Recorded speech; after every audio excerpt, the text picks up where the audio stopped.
menunjang produktivitas UMKM sesuai. Dan diresmikannya kantor e-commerce di Surakarta.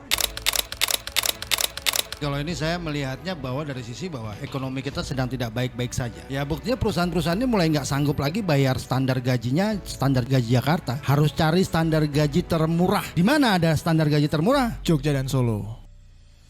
Halo guys, kenalkan nama saya Muhammad Farus Alfani. Aku Nafisa Khadijah Nurayani. Aku Aditya Kuprada. Shopee relokasi ribuan karyawan ke Yogyakarta dan Solo untuk menghemat biaya perusahaan sebesar 2 juta per orang tiap bulannya. PT Shopee International Indonesia telah memutuskan untuk merelokasi salah satu departemennya ke Solo dan Yogyakarta dengan rincian 2 kantor di Solo dan 1 kantor di Yogyakarta. Satu kantor Shopee di Yogyakarta bertempat di Sahid Jiwo yang berada di Jalan Barbarsari, Kecamatan Depok, Kabupaten Sleman.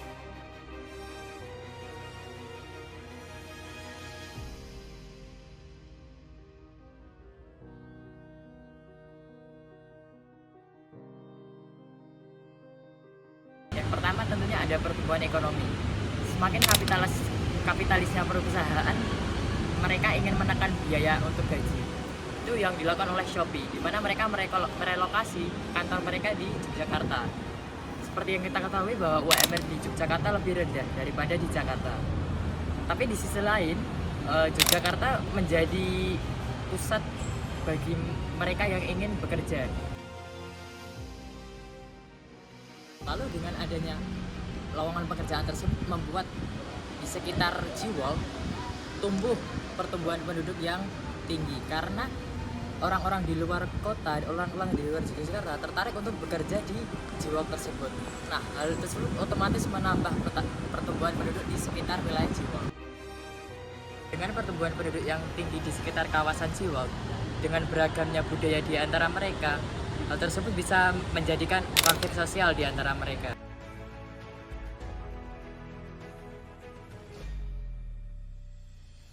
Yang pertama yaitu pergeseran dari mall sebagai tempat perbelanjaan menjadi kantor dapat mengubah pola pekerjaan di wilayah tersebut.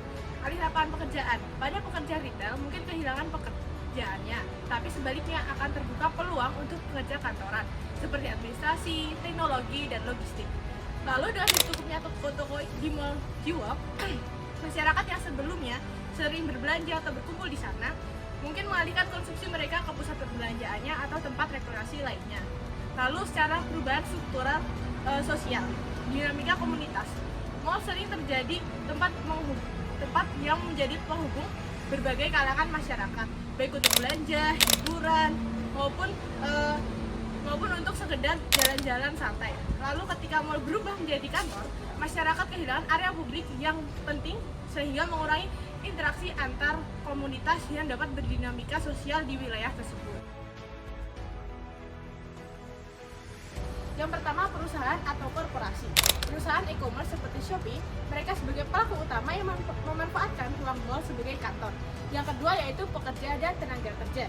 Karyawan kantor misalnya, mereka yang bekerja di kantor baru berkontribusi pada ekonomi lokal melalui konsumsi harian seperti membeli makan, menggunakan transportasi umum, dan memanfaatkan layanan sekitar kantor. Lalu yang ketiga yaitu pekerja retail yang terdampak. Ketika toko-toko mall ditutup, maka para pekerja retail mungkin kehilangan pekerja dan harus mencari peluang baru.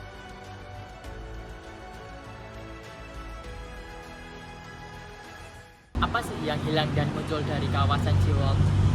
Yang hilang, pertama, peran Jiwol sebagai mall itu sendiri. Seperti yang kita ketahui bahwa dahulu Jiwol merupakan mall yang terdapat pusat seperti restoran, pusat perbelanjaan, dan tempat rekreasi. Nah, di masa sekarang, masa transisi terhadap perkantoran, hal tersebut menghilang. Lalu yang kedua, hilangnya akses untuk khalayak umum. Dahulu, Jiwol saat masih menjadi mall, khalayak umum dapat mengakses Jiwol secara bebas. Namun sekarang terjadi transisi terhadap perkantoran, Jiwol keamanannya semakin diperketat sehingga khalayak umum tidak begitu bebas untuk masuk ke kawasan Jiwol. Lalu apa sih yang muncul dari sekitar kawasan Jiwol itu sendiri? Yaitu yang pertama, pusat perkantoran itu sendiri, di mana itu bisa membuka lowongan pekerjaan bagi masyarakat sekitar.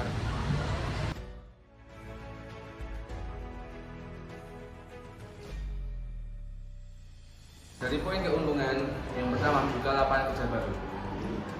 Dengan mall yang beralih fungsi menjadi perkantoran, akan ada lebih banyak perusahaan yang membuka kantor di wilayah tersebut. Hal ini menciptakan peluang baru bagi masyarakat di sekitar tempat tersebut. Terutama dampaknya ekonomi lokal semakin hidup karena kehadiran pekerja baru, dan berarti meningkatkan permintaan di wilayah tersebut, seperti nanti akan muncul warung-warung dan sebagainya. Mengubah mall menjadi pusat perkantoran akan bisa membawa dampak besar bagi kehidupan sosial dan ekonomi di wilayah tersebut.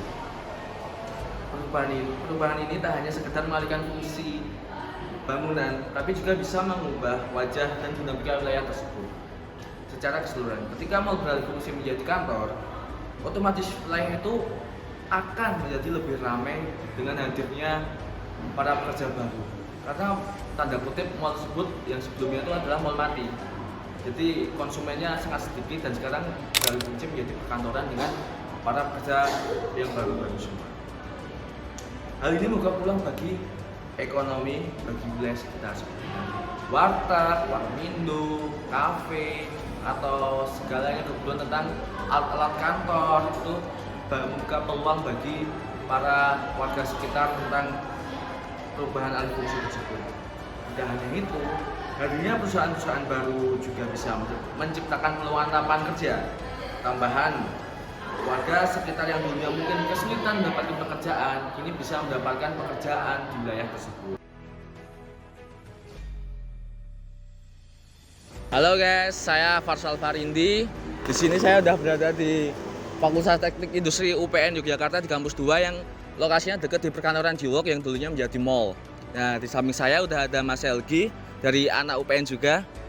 Perkenalkan, saya Selgi Pradista dari Fakultas Teknik Industri.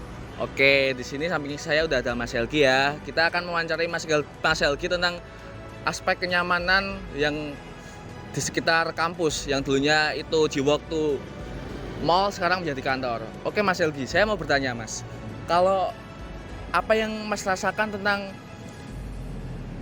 tentang lingkungan sekitar kampus, apakah entah itu jalannya macet atau nanti toko-toko menjadi ramai akibat aspek sosial yang dulunya kantor dan dulunya mall menjadi kantor, atau gimana Mas? Kalau menurut saya setelah Jiwok ini jadi kantor, kadang tuh jalan ramai kalau sore, apalagi setelah para CPNS pada pulang kerja itu jadi ramai. Kalau dari toko-toko sendiri saya kurang memperhatikan ya, soalnya ya cuma lewat aja. Sebelumnya pernah main ke Jiwok nggak Mas? Pernah. Oh, kalau boleh tahu ngapain tuh Mas di sana Mas? Kalau saya nonton di bioskop. Oh, nonton bioskop. Alasannya apa Mas kok bisa nonton di sana dibandingkan dengan mall-mall yang lain? Saya memilih di Jiwok karena satu, tiketnya tuh lebih murah. Terus kedua juga deket sama kampus saya. Jadi kalau ngajak teman-teman kan deket mau nonton gitu. Oh alah, jadi lebih worth it di situ ya Mas. Tapi kalau dari segi kenyamanan, apakah itu tempatnya lebih sepi daripada mall lain atau gimana Mas? Ya lebih sepi sih, soalnya kan sekarang juga ada berubah jadi kantor. Jadi nggak kayak tempat umum di mall-mall yang lain. Oh alah, jadi gitu guys. Ini pendapat dari anak UPN sendiri tentang yang mall menjadi perkantoran. Nah, ini pertanyaan terakhir Mas sekaligus penutup. Nah, menurut Mas sebagai mahasiswa UPN di sini, Mas merasakan dampak dinamika sosial yang terjadi setelah para pekerja-pekerja di Jiwok ini berdatangan, atau tidak merasakan apapun Mas? Kalau saya sendiri sebagai mahasiswa kampus 2 UPN Veteran Yogyakarta, saya kurang merasakan dampak yang signifikan terhadap dinamika sosial. Karena ya saya sendiri juga tidak berinteraksi langsung dengan mereka, karena saya juga di sini cuma ya mahasiswa, jadi ke kampus. Jadi menurut saya tidak merasakan dampak apapun. Ya. Oke Mas, terima kasih atas waktunya Mas. Mohon maaf mengganggu ya Mas. Terima kasih.